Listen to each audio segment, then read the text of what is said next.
Hello friends, welcome back to my channel. तो दोस्तों, आज हम देखेंगे कि सीएसएस ट्रांजिशन में स्क्यू प्रॉपर्टी किस लिए यूज होती है।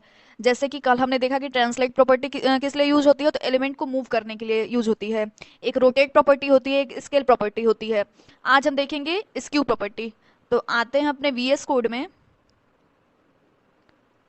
और यहाँ से हम मान लीजिए किसी भी एलिमेंट पे ये ट्रांसलेट की जगह हम यहाँ पे स्क्यू सेट कर देते हैं। और देखिए, स्क्यू की प्रॉपर्टी हम डिग्री में देते हैं। जैसे कि रोटेट को हम डिग्री में देते हैं कि 30 डिग्री रोटेट हो जाए, ऐसे स्क्यू की प्रॉपर्टी हम डिग्री में देते हैं। यहाँ पे कर देंगे 30 डिग्री। इसको करवाते हैं रन।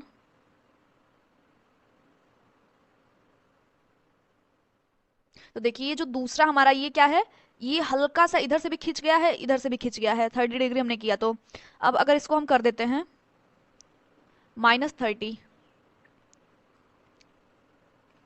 -30 करने के बाद देखते हैं क्या होता है। तो ये इस साइड से हल्का सा खिंच गया है, इस साइड से भी हल्का सा खिंच गया है। और देखिए, एक चीज और है, जो भी प्रॉपर्टी ये हमारे डिप पे लागू हो रही है, वो प्रॉपर्टी अंदर कंटेंट पे भी लागू हो रही है। तो इस चीज का ध्यान दीजिएगा। यानी कि देखिए, ये 3 एकदम सीधा है, लेकिन 2 क्या है, हल्का सा टेढ़ा है। इस पे भी इसकी प्रॉपर्टी लागू हुई हुई। अब आ जाते हैं, इसको 30 से हटा के हम कर देते हैं 90 डिग्री। अब देखते हैं कि क्या होता है। तो 90 डिग्री करने पे ये क्या हुआ, पूरा गायब हो गया। क्यों गायब हो गया? क्योंकि वो एक्स एक्सिस से भी खिंच रहा है, वाई एक्सिस से भी खिंच रहा है। तो वो खिंच के क्या हो जा रहा है, एक पॉइंट में चेंज हो जा रहा है, इसलिए हमें दिखाई नहीं दे रहा है। इसलिए हम क्या करेंगे, इसको इसकी प्रॉपर्टी में 30 डिग्री तक दे सकते हैं हम। 90 डिग्री करेंगे तो वो क्या होगा, एलिमेंट गायब हो जाएगा। अब इसकी प्रॉपर्टी तो हम देख लिए।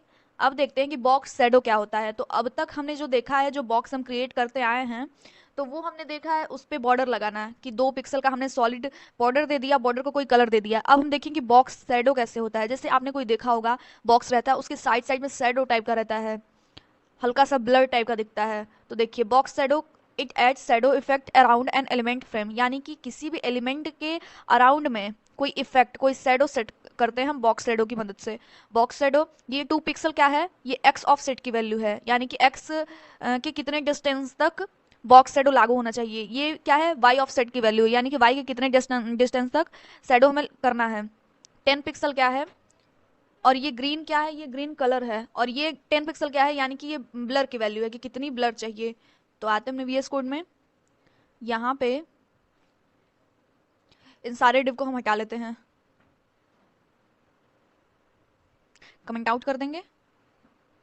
और इसकी आईडी भी हम यहाँ से हटा देंगे। इसका मान लीजिए नेम हमने दे दिया बॉक्स। उसके बाद सीएसएस में आ जाते हैं। अब ये जो बॉर्डर हमने दिया है, इस बॉर्डर को हम हटा देते हैं, और यहाँ पे कर देते हैं, 1 मिनट पहले देख लेते हैं कि कैसा हमारा डिव आ रहा है।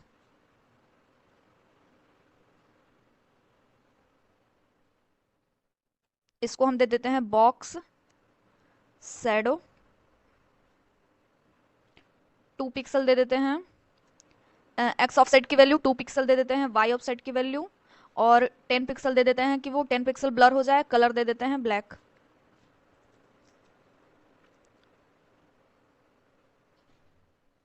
तो अब ये रन करवाने के बाद ये हल्का सा क्या आ रहा है, ब्लैक कलर आ रहा है। शेडो, ये बॉक्स क्रिएट होके आ रहा है, और ये हल्का सा ब्लैक कलर आ रहा है। यहाँ पे हम मार्जिन इसको दे देते हैं,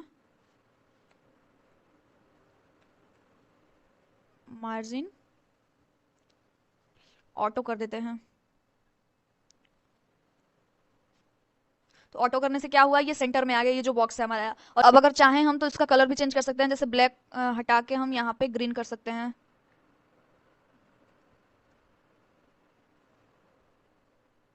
तो ये हल्का सा ग्रीन कलर आ रहा है। अगर ग्रीन हटा के हम येलो करना चाहें, या फिर रेड करना चाहें, तो रेड भी कर सकते हैं। तो ये हल्का सा रेड कलर आ रहा है। ठीक। तो ये चीज आज हमने देखा बॉक्स शैडो। अब हम दूसरा देखेंगे, बैकग्राउंड इमेज। अगर कोई बैकग्राउंड इमेज हमें सेट करना हो, जैसे एचटीएमएल में तो हमने देख लिया कि कैसे इमेज, एसआरसी की हेल्प से हम इमेज सेट करते हैं। अगर सीएसएस में पूरे बैकग्राउंड में हमें कोई इमेज सेट करना हो, तो हम क्या करेंगे। तो पहले तो हम चलते हैं क्रोम पे, कोई इमेज डाउनलोड कर लेते हैं, या फिर आते हैं अपने वीएस कोड में।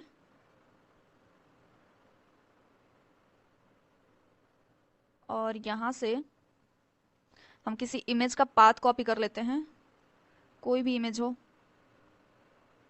जैसे कि ये है security.png, और यहाँ पे लाके पेस्ट कर देते हैं।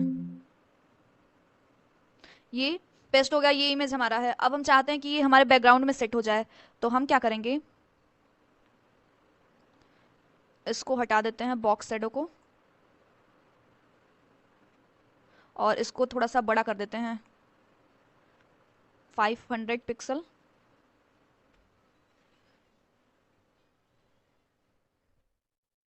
और इसको कर देते हैं 900, और यहाँ पे दे देते हैं बॉर्डर, इसको दे देते हैं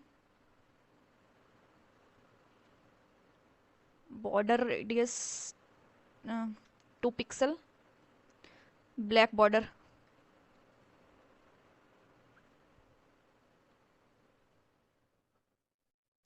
यहाँ पे सॉलिड भी देना पड़ेगा, सॉलिड।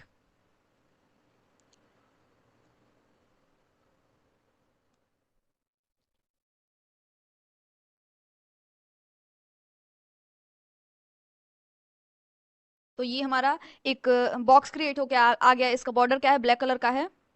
हम चाहते हैं कि इतने ही दूर में कोई बैकग्राउंड इमेज हम सेट करें, तो हम क्या करेंगे, यहाँ पे आएंगे, यहाँ पे हम कर देंगे बैकग्राउंड इमेज। देखिए, बैकग्राउंड इमेज करने के बाद उसका यूआरएल हम देंगे, तो यहाँ पे हम करेंगे यूआरएल, ब्रेसेस करेंगे, और इसका नेम क्या है, security.png, तो यहाँ पे हम लिख देंगे security.png। ठीक,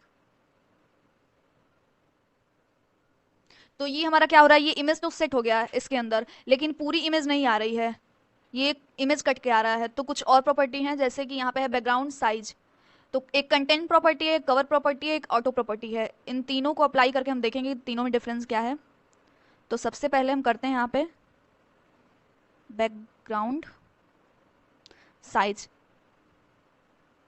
सबसे पहले हम कंटेंट प्रॉपर्टी को लागू करेंगे, तो यहाँ पे कर देते हैं कंटेंट।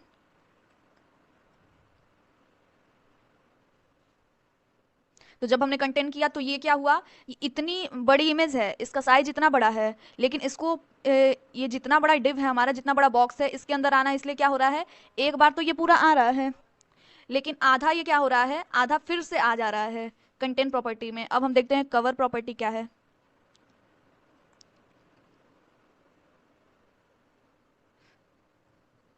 इसमें क्या हो रहा है, इसमें भी इमेज जो है क्रॉप होके आ रहा है। ऑटो में देखते हैं,